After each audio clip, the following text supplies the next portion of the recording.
Paper మీద ముందుకెళ్ళండి, బాగా చదువుకోండి. All the best.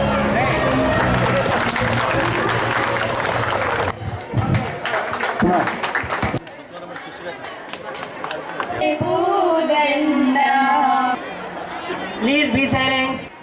ఎందుకంటే అన్ని దానాల కన్నా అన్నదానం మిన్న.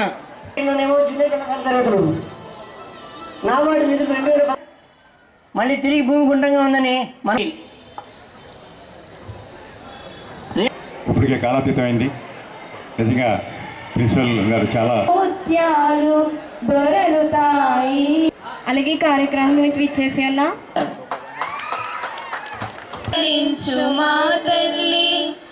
అర్ధాకలితో తరగతుల్లో కూర్చుంటున్నారని గమనించి దొక్కా సీతం గారు మీ అందరికీ చాలా మందికి ఇప్పటికే కాలాతీతమైంది. నిజంగా ప్రిన్సిపల్ గారు చాలా